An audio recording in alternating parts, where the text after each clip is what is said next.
So hello everyone. आज हम start करने जा रहे हैं आपका chapter number 2 of class 11th, that is your relation and function. देखते हैं अब आपका रिलेशन क्या होता है, फंक्शन क्या होता है, इन सारी चीज़ों के बारे में देखते हैं कि क्या चीज़ें होती हैं।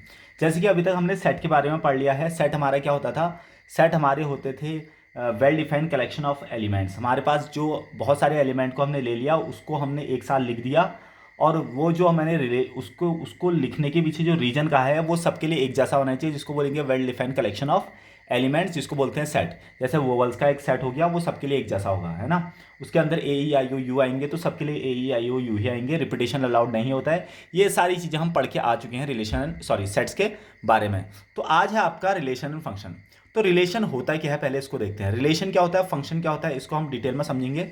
ये चैप्टर आपका क्लास 12th के लिए थोड़ा बहुत बेसिक भी है ना। मतलब क्लास 12th के बेसिक्स के काम पे, बेसिक की तरह हमारा ये चैप्टर वहाँ भी हमारा काम आएगा। तो रिलेशन क्या होता है जरा समझते हैं। रिलेशन, ठीक है। जैसे अब हमारा पहली चीज़ है यहाँ पर रिलेशन। रिलेशन क्या होता है?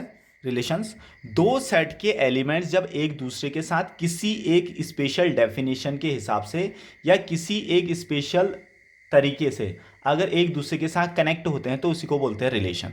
उसी को क्या बोलते हैं? रिलेशन। क्या कहा मैंने, फिर से सुनिए। दो सेट के एलिमेंट, दो सेट अगर मैंने लिए और एक सेट के एलिमेंट दूसरे वाले के साथ किसी तरीके से अगर कनेक्टेड हैं, किसी तरीके से साथ अगर पेयर बना रहे हैं, तो उसको बोलते हैं रिलेशन। उसको बोलते हैं रिलेशन। अब देखिए रिलेशन में और क्या क्या चीज़ आता है जरा समझिए।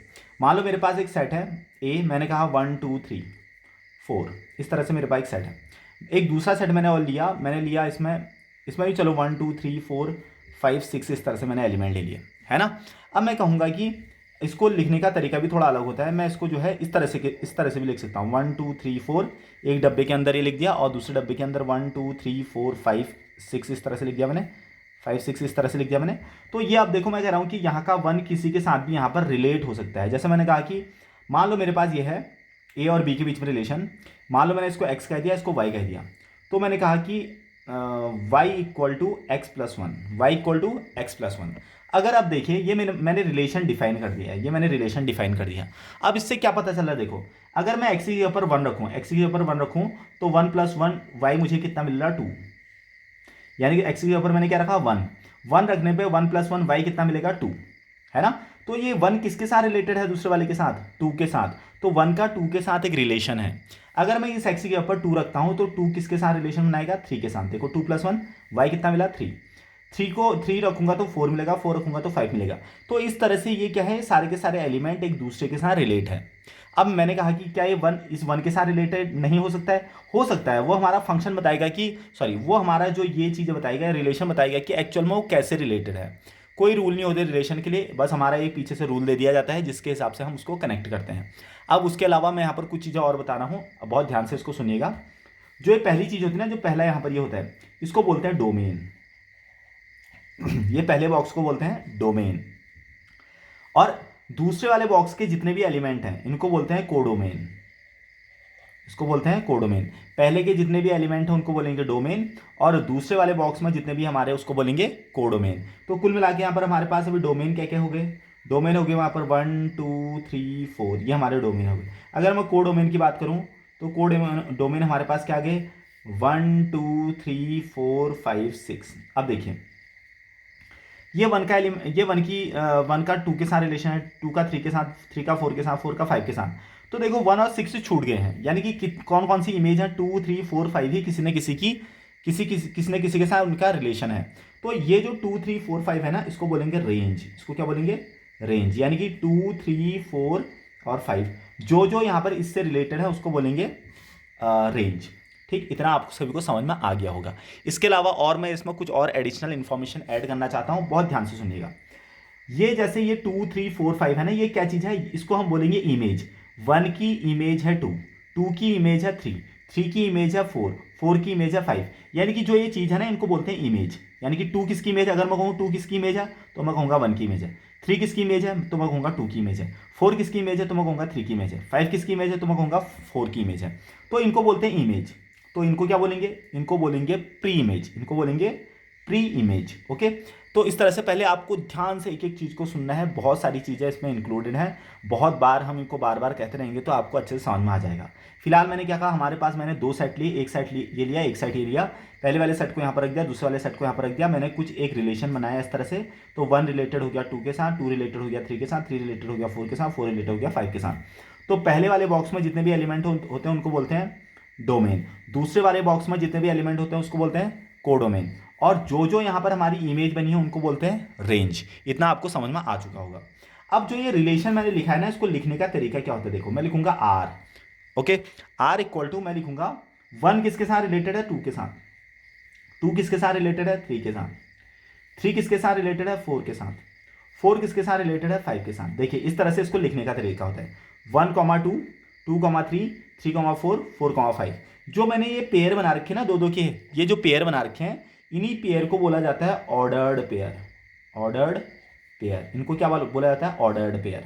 तो यहां पर इस रिलेशन में कितने ऑर्डर्ड पेयर बन रहे हैं, 1, 2, 3, 4 हमारे पास क्या है, ऑर्डर्ड पेयर है। आ रहा समझ में, ये हमारे पास ये कहलाए जाते हैं ऑर्डर्ड पेयर, ओके। उसके अलावा और इसमें एक दो इंफॉर्मेशन और आपको समझनी है।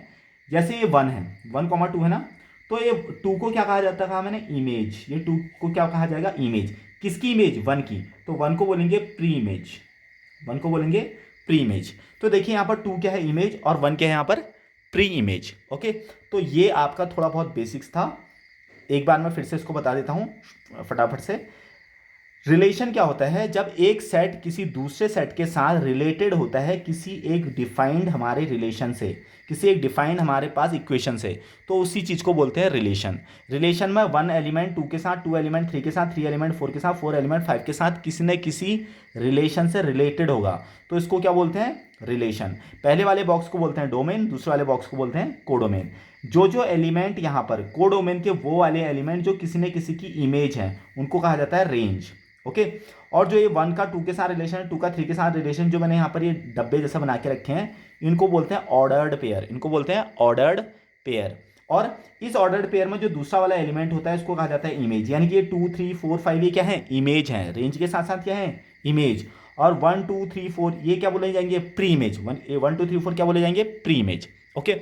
इसको मैं एक दूसरे एग्जांपल से बताता हूं, क्योंकि 1, 2, 3, 1, 2, 3 बहुत बार यहां पर कंफ्यूजन करेगा आप लोगों को, तो इसी का मैं एक दूसरा फिर से बताता हूं, अब आपको जल्दी समझ में आ जाएगा। मान लो मैंने यहाँ पर एलिमेंट ले लिए ए बी सी डी, और यहाँ पर एलिमेंट ले लिए मैंने 1, 2, 3, 4, 5, 6। मान लेते हैं ए किसी तरीके से 1 के साथ रिलेटेड है, बी हमारा 3 के साथ रिलेटेड है, सी हमारा 2 के साथ रिलेटेड है, डी हमारा 4 के साथ रिलेटेड है। इस तरह से मैंने कुछ भी बना दिया है ना। तो अब मैं यहाँ पर फिर से लिखूंगा, मैं अगर आपसे कहूँगा कि डोमेन क्या चीज़ है, तो डोमेन क्या कहलाया जाएगा, ए बी सी डी हमारे हैं डोमेन। को डोमेन की अगर मैं बात करूँ तो को डोमेन हमारे पास क्या आ जाएगा, 1, 2, 3, 4, 5, 6 हमारे पास आ जाएंगे कोडोमेन। रेंज की अगर मैं बात करूं तो रेंज हमारे पास आ जाएगा 1, 2, 3, 4, ये हमारे पास आ जाएगी रेंज, ओके।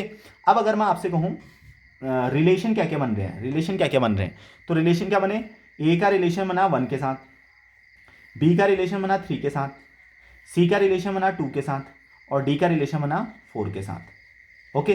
तो ये क्या चीज है, ये क्या चीज है, इनको बोलते हैं ऑर्डर्ड पेयर। 1, 2, 3, 4 हमारे पास ऑर्डर्ड पेयर है, इनको क्या बोलते हैं, ऑर्डर्ड पेयर। और यहां पर जो 1, 1 है इसको बोलते हैं इमेज, और इसको बोलते हैं प्री इमेज, इसको बोलते हैं प्री इमेज। तो इसमें हर चीज में देखिए, ये 3 इमेज है डी की, ये 2 इमेज है सी की, ये 4 इमेज है डी की। मैंने खाली एक ही यहाँ पर ऑर्डर्ड पेयर लिया, मैं किसी को भी ले सकता हूं। जैसे मैंने कहा C, 2 में बताओ इमेज क्या है, तो इस 2 को क्या बोलेंगे, इमेज, ओके। और इस सी को क्या बोलेंगे, प्री इमेज। तो इतना शायद आप सभी लोगों को समझ में आ चुका होगा, ये थोड़ा बहुत मैंने इसकी बेसिक्स बता दी है, ओके। सो स्टूडेंट इतना अभी आपको समझ में आ चुका है, तो उसके बाद हम थोड़ी सी एक चीज़ और देखेंगे कि जो ये हमारे पास ये प्रोडक्ट बने हैं ना, ये जो चीज़ें बनी हैं, इनको एक चीज़ और बोला जाता है, इनको बोला जाता है कार्टेशियन प्रोडक्ट। इनको क्या बोला जाता है, कार्टेशियन प्रोडक्ट, ओके। तो कार्टेशियन प्रोडक्ट देखो मैं क्या कहना चाह रहा हूँ, कार्टेशियन प्रोडक्ट क्या चीज़ होता है जरा समझते हैं, ठीक है। कार्टेशियन प्रोडक्ट आप समझोगे तो तभी जाके आपको रिलेशन समझ में आएगा। फॉर एग्जाम्पल मेरे पास एक सेट है, उसमें एलिमेंट लिए मैंने 1, 2, 3, और एक बी एलिमेंट है, उसमें एलिमेंट लिए मैंने 4, 5, 6। तो अब मैं कहना चाह रहा हूं कि ए का बी के साथ रिलेशन बनाओ या कार्टेशियन प्रोडक्ट बनाओ, कार्टेशियन प्रोडक्ट, कार्टेशियन प्रोडक्ट। अगर मैं कहता हूँ कि कार्टेशियन प्रोडक्ट बनाओ तो देखो क्या आएंगे, हम इसको लिखते हैं ए क्रॉस बी, हम इसको लिखते हैं ए क्रॉस बी। अब ए क्रॉस बी लिख के क्या करेंगे, देखो 1 को हम लिख देंगे 1,4, यानी कि पहले 1 का 4 के साथ एक रिलेशन बनेगा, 1 का 5 के साथ एक रिलेशन बनेगा, 1 का 6 के साथ एक रिलेशन बनेगा, यानी कि हर कोई हर किसी के साथ रिलेटेड होगा। फिर 2 का 4 के साथ रिलेशन बनेगा, 2 का 5 के साथ हम कॉमा करके रिलेशन बना देंगे, 2 का 6 के साथ हम रिलेशन बना देंगे, 3 का 4 के साथ हम बना देंगे, 3 का 5 के साथ बना देंगे और 3 का 6 के साथ बना देंगे। देखो मैं करके रहा हूँ, हर एक किसी के साथ एक रिलेशन बना दे रहा हूँ, यानी कि एक प्रोडक्ट बना दे रहा हूँ, यानी कि एक कॉमा करके लिख दे रहा हूँ, यानी कि पेयर बना दे रहा हूँ। मतलब कि उनका मैं क्या बना रहा हूँ यहाँ पर, ऑर्डर्ड पेयर बना रहा हूँ। हर किसी का सबके साथ में क्या बना रहा हूँ, ऑर्डर्ड पेयर। तो जैसे 1 2 3 ये भी है, 1 2 3 ये भी है, तो 1 2 3 4 5 6 7 1 2 3 4 5 6 7 8 9 आने चाहिए, क्योंकि 3 ऊपर वाले में है 3 नीचे वाले में है, तो टोटल 9 ऑर्डर्ड पेयर आते हैं। अब समझिए मैं क्या कहना चाह रहा हूँ, ये ए का जब मैं बी के साथ कार्टेशियन प्रोडक्ट बना रहा हूं तो मेरे पास इतने मैक्सिमम पेयर आएंगे, इतने मैक्सिमम पेयर आएंगे। कितने मैक्सिमम पेयर आए, 9। कितने मैक्सिमम पेयर आए, 9।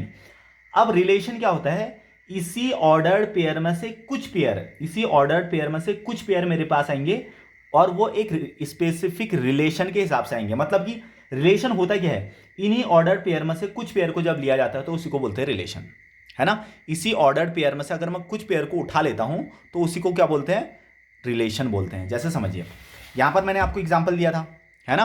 तो यहां पर मैंने कितने रिलेशन बनाए, 1 2 3 4 ही बनाए, जबकि बनने कितने चाहिए थे, यानी कि ऑर्डर्ड पेयर कितने बनेंगे, ऊपर वाले में हमारे 4 एलिमेंट, नीचे वाले में 6 एलिमेंट, तो टोटल ऑर्डर पेयर बनेंगे 24। उस 24 में से मैंने कितने उठाए हैं, 4।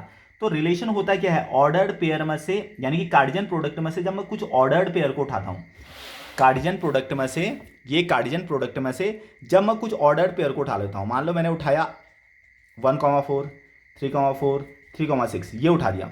अब ये उठाने का जो तरीका होगा ना, इनको लेने का जो तरीका होगा वो डिफाइन होगा, कैसे हमको उसको लेना है, तो इसी को बोलते हैं रिलेशन। ओके, तो रिलेशन क्या होता है, कार्टेशियन प्रोडक्ट में से अगर मैं कुछ ऑर्डर्ड पेयर को पिक करता हूं तो उसी को बोलते हैं रिलेशन। यानी कि relation is nothing but it's a pair of ordered pair, pair of Cartesian product. कुछ कार्टेशियन प्रोडक्ट के पेयर को अगर मैं ले लूं तो उसी को बोलते हैं रिलेशन। सो स्टूडेंट, ये जो हमने इसका थोड़ा बहुत बेसिक पढ़ा है, ये भले ही आपको समझ में आया नहीं आया, कितना आया डजंट मैटर, क्योंकि जैसे जैसे हम इसके एक्सरसाइज को आगे को करते रहेंगे तो आपको मेरी गारंटी है कि आराम से सब कुछ समझ में आ जाएगा। You don't worry about that, हम आपको धीरे धीरे सब कुछ समझ में आ जाएगा। चलिए अब इसके बेसिक्स में देखते हैं और क्या क्या चीज़ें हैं। इसके बेसिक्स में अभी हमारे एक्सरसाइज 2.1 के लिए तो बस कार्टेशियन प्रोडक्ट क्या होता है ये हमारा बताया है ना, कार्टेशियन प्रोडक्ट क्या होता है वो बताया हुआ है। तो कार्टेशियन प्रोडक्ट मैंने आपको बता दिया, देखिए क्या क्या होता है। जैसे मैंने ए क्रॉस बी बताया तो आपने ए क्रॉस बी के सारे कार्टेशियन प्रोडक्ट निकाल दिए। अगर मैं यहाँ पर आपको बी क्रॉस ए कहूँ, बी क्रॉस ए निकालो कहूँ, तो हम क्या करेंगे, पहले बी को रखेंगे, पहले बी को रखेंगे फिर ए को रखेंगे। मैंने क्या कहा, बी क्रॉस ए निकालो, तो आप पहले बी को रखोगे फिर ए को रखोगे, यानी कि 4,1, फिर रखोगे 4,2, फिर रखोगे 4,3, फिर 5 के साथ सबको रखोगे, 5,1 5,2 5,3, इस तरह से। फिर 6 को रखोगे, 6,1 6,2 6,3। इस तरह से आपने सारे के सारे यहाँ पर क्या बनाने हैं, पेयर बनाने हैं।